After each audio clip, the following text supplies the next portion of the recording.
तो स्वागत है एक बार फिर से आपका मेरे चैनल पे लीगल न्यूज़ 127 पे। दोस्तों आज की वीडियो बहुत इंपॉर्टेंट है क्योंकि आज की वीडियो का जो मेरा टॉपिक है बहुत ही इमोशनल है। क्योंकि मोस्टली चाहे पति हो या पत्नी, तलाक के लिए रोज केसेस जाते हैं। शादी हुई नहीं कि कोर्ट में पहुंच गए तलाक के लिए। अब तलाक लेने से ये नहीं कि कोर्ट आप पहुंच जाएंगे तो कोर्ट आपको तलाक दे देगा, और जब तलाक नहीं मिलता है तो दोष आप कोर्ट, जज, न्यायालय को देते हैं। तो नहीं, तो तलाक लेने से पहले आपको कुछ बातें होती हैं जिनको ध्यान रखना होता है। कि देखो तलाक तो कोई भी दे देगा, आज नहीं कल नहीं, 1 साल बाद 2 साल आपको तलाक मिल जाएगा। बट वो फाइल करने से पहले आपको कुछ बातें ध्यान में रखनी चाहिए ताकि आगे जाके फ्यूचर में आपको उस चीज़ का पछतावा ना हो। तो ऐसी कौन सी 5 बातें हैं आपको जानना बहुत ज़रूरी है, चाहे महिला हो या पुरुष, हर एक शादीशुदा व्यक्ति के लिए। तो एंड तक देखिएगा, स्किप मत करिएगा। और फिलहाल चैनल पे नए जुड़े हैं तो चैनल को लाइक करिए, शेयर करिए, सब्सक्राइब करिए, साथ ही बेल आइकन दबाइए ताकि आपको टाइम टाइम से मेरी वीडियो की नोटिफिकेशन सबसे पहले मिलती रहे। अब देखो दोस्तों, होता क्या है, जैसे आप सबको पता है। अब जिसको नहीं पता कि तलाक होता है तो 2 तरीके से, एक होता है आपसी सहमति, दूसरा कंटेस्टेड डिवोर्स। अब जैसे शादियां जितनी जल्दी होती नहीं है उतनी जल्दी तो तलाक आजकल होते हैं। 1 महीना हुआ, 1 हफ्ता हुआ, मतलब यहाँ मान लो 2-4 दिन की ही जो शादी होती है ना, वो लोग भी कोर्ट कचहरी पहुंच जाते हैं कि हमें तलाक चाहिए। आखिर ऐसी बात क्या होती है जो 1 महीने, 1 हफ्ते, 2-4 दिन में ही लोग कोर्ट कचहरी पहुंच जाते हैं कि तलाक दिलाओ? तो कुछ ना कुछ बातें हस्बैंड वाइफ में होती है, जल्दबाजी में लेते हैं, गुस्से में लेते हैं ना, कोई कोई रीजन होना चाहिए। और अगर तलाक तक बात पहुंच गई तो उसके बाद क्या ऐसा जो राइट्स होते हैं आपके, या कौन सी ऐसी बातें हैं जो ध्यान रखनी चाहिए आपको, जो बहुत इंपॉर्टेंट करेगी आगे जाके आपके केस को? नहीं तो वही है, केस कमजोर होगा, फाइनली वीक होगा, फिर आप बोलोगे तलाक नहीं मिला, डिवोर्स नहीं मिल रहा, कोर्ट चाहता ही नहीं है। तो कुछ आपको भी बातें याद रखनी है, उसके दायरे में रह के आपको काम करना है। जैसे बोलते हैं ना, लीगल तरीके जो होते हैं, कानूनी प्रोसेस जो फॉलो करने हैं।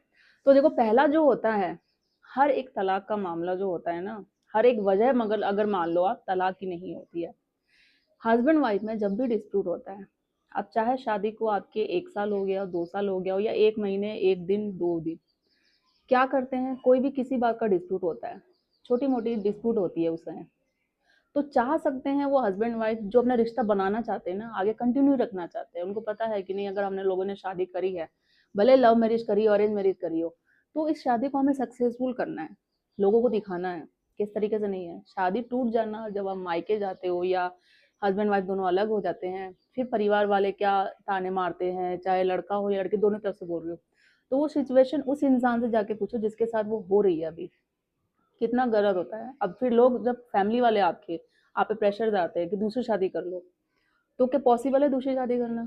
वो दोबारा ट्रस्ट, वो सारी चीजें, प्यार, इमोशन, वो दोबारा आ सकेगा आपको?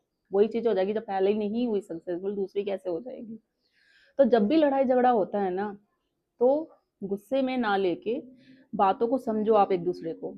अब जैसे पत्नी क्या सोचती है कि मैं सारा घर का काम करती हूँ, सब चीजें करती हूँ, पति मेरी वैल्यू नहीं करता, मेरी बातों को नहीं समझता है। पति सोचता है कि मैं जाता हूँ सुबह, शाम को घर आता हूँ, इतना मेहनत करता हूँ, सब कुछ कमाता हूँ, अपनी बीवी बच्चों के लिए कमाता हूँ, पत्नी मेरी बात नहीं समझती।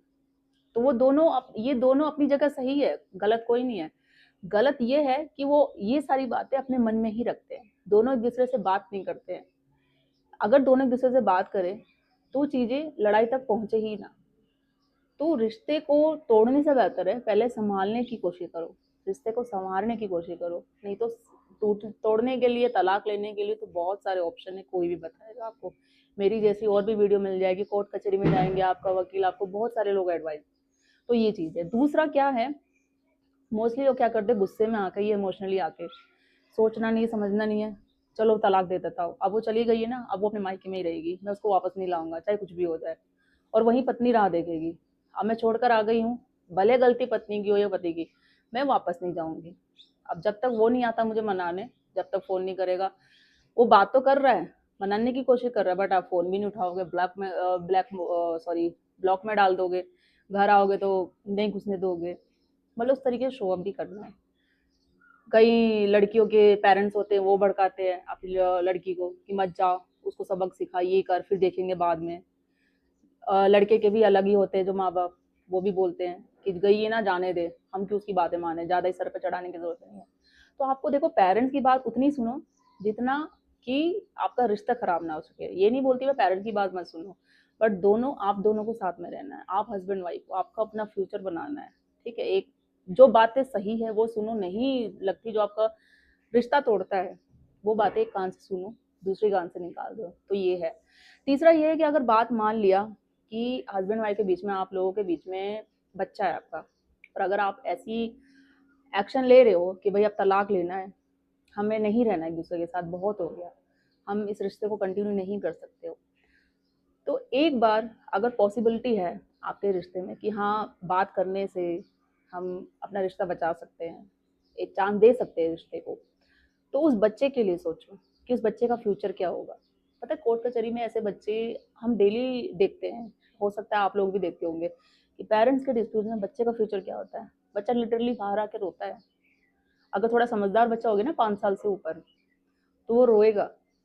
अगर छोटा भी है फिर भी, कि भाई अगर माँ के पास है तो उसको बाप का प्यार नहीं मिलेगा, अगर अपने फादर के पास है तो माँ के प्यार से वो हो जाएगा।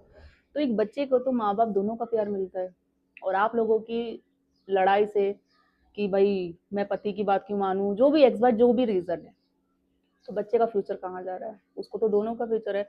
अब वो कोर्ट में जाएगा, बच्चा किसके पास रहेगा, चाइल्ड कस्टडी का केस होगा, ये होगा वो होगा, माँ के पास रहेगा तो माँ फादर से बात नहीं करने देगी, उसके खिलाफ भड़काती रहेगी। तो वही चीज़ है। एक केस हमारे पास था ऐसे चाइल्ड कस्टडी का, मेरे शायद यूट्यूब ही से ही मेरा सब्सक्राइबर था, तो उसकी वाइफ लेके चली गई, कोई नहीं, केस उसने मार दिया काउंटर के 498 ईवी केस। 10 साल से जब छोटा था बच्चा अपने पास रखा, उसका फादर बहुत कोशिश करता है मिलने के लिए, बात करने के लिए, उसके दादा दादी सब, बट मिलने नहीं देती, घर तक नहीं जाने देती, और अपने फादर के खिलाफ बहुत भर भर के जो होता है ना ब्रेन वॉशिंग कर रखा अपने बच्चे को, मतलब गलत की तरह, पापा अच्छा नहीं है, तेरे दादा दादी जो भी है वटेवर। तो अगर आप लोगों में डिस्प्यूट होता है ना, तो मैं तो ये एडवाइस दूंगी बच्चों को गलत मत सिखाओ। जैसा आप अपने मदर का प्यार दे रहे हो, माँ का दे रहे हो, तो उतना राइट उसको फादर का भी चाहिए, उसको प्यार। तो वो चीज़ है, बच्चों को गलत नहीं सिखाना चाहिए, ब्रेन वॉशिंग तो बिल्कुल मत करो। तो ये चीज़ है। फोर्थ की, अगर आपके पास सच में अगर कोई, जैसे कि सच में घरेलू हिंसा हो रही है, प्रताड़ना हो रही है, चाहे महिला हो पुरुष, महिलाओं के साथ भी होती है, पति वाले ससुराल वाले करते हैं, या महिला वो होती है जो झूठे केसेस करती है, पति और ससुराल वालों को परेशान करती है, तो आपको राइट जानने हैं आपके पास क्या है। 498 का केस अगर आप सीरियस हो रहे हैं, आपके पास है, ये नहीं कि झूठा केस कर दो, झूठा केस करने का कोई फायदा नहीं होगा, लास्ट में जाकर प्रूव हो जाएगा, कोर्ट सबूत मांगेगा तो आप साबित नहीं कर पाओगे, तो आपको प्रॉब्लम हो जाएगी। तो अगर सीरियसली हो रही है, जो सच बोलता है ना उसके पास सबूत भी होते हैं, वो कोर्ट में साबित भी कर सकता है कि हाँ मेरे पास घरेलू हिंसा हुई है, दहेज के लिए मांगा गया है, ये देखो चोट के निशान है, मुझे मारा गया, मेडिकल प्रूफ है, सब कुछ। और जो झूठ बोलेगा उसके पास कुछ नहीं होगा। तो वही चीजें होती है। और वैसे ही जैसे पति के साथ पत्नी ने झूठे केस में फंसाया है ससुराल वालों को, उसको, तो जैसे बोला मेंटल टॉर्चर हुई है, क्रूरल्टी रियलिटी उसके साथ हुई है, तो पति के पास भी प्रूफ होगा। प्रूव नहीं है तो सिर्फ बोलने से, स्टेटमेंट से कोर्ट फैसला नहीं देगा। कोर्ट हमेशा फैक्ट और एविडेंस पे बेस पे ही फैसला करती है, और उसी फेवर में करती है। अब ये नहीं महिला है, वो बोल रही है कोर्ट में आके, रो रही है, दिखा रही है, इमोशनली ब्लैकमेल कर रही है, तो कोर्ट उसके अगेंस्ट फैसला देगा, नहीं। जो सच है, और सच कोई भी हो सकता है, महिला पुरुष दोनों में से कोई भी हो सकता है। तो ये चीज़ है। तो इन चीज़ों का ध्यान रखना है, और आपके क्या कानूनी अधिकार है, क्या राइट्स है, उनका जानना बहुत ज़रूरी है। कानूनी अधिकार दोनों के लिए इक्वल है, महिला पुरुष दोनों के लिए। तो मैं हमेशा अपनी वीडियो के माध्यम से आप लोगों को शेयर करती रहती हूँ। अगर सेम सिचुएशन से आप भी गुजर रहे हैं, आप मेरे चैनल पे जाओ, आपको बहुत सारी वीडियो मिलेगी, जजमेंट मिलेगी, क्या कानूनी राइट्स है, कौन सी धाराएं हैं, कौन से सेक्शन है, वो सब आपको पता होना चाहिए, ताकि आप अपने केस में इम्प्लीमेंट कर सके और इस सिचुएशन से बाहर निकल सके। तो आई होप जो मैंने इस वीडियो में आपको क्लियर किया है कि तलाक लेने से पहले आपको कौन सी बातें ध्यान रखनी चाहिए, वो सारी चीज़ें मैंने क्लियर कर दी है। गुस्से में, इमोशनली में आके कभी ऐसी सिचुएशन ना क्रिएट करे कि अगर मान लो अगर पत्नी ने आप पे केसेस कर रखे झूठे, और आपने डिवोर्स की पिटिशन डाल ली गुस्से में आके कि अब मुझे तुरंत तलाक चाहिए, तो वो जो झूठे केसेस है ना वो सच साबित हो जाएंगे। क्यों? क्योंकि आपने तलाक की पिटिशन डाली। ये नहीं कहती तलाक मत डालो, तो थोड़ा वेट करके, सब्र करके कि पत्नी का रिएक्शन क्या है, आखिर वो चाहती क्या है, वापस आना चाहती है, नहीं आना चाहती है, तो वो चीज़ वेट करो, कोई केस तो नहीं कर रही है।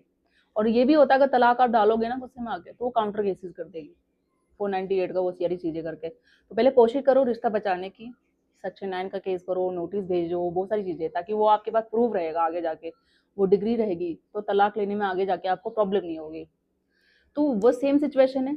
आई होप आपको क्लियर हो गया, फिर भी कुछ डाउट हो, क्लियर हो, क्वेरी होगी तो कमेंट कर सकते हैं, आगे तक शेयर करो मेरी वीडियो को, सब्सक्राइब करिए।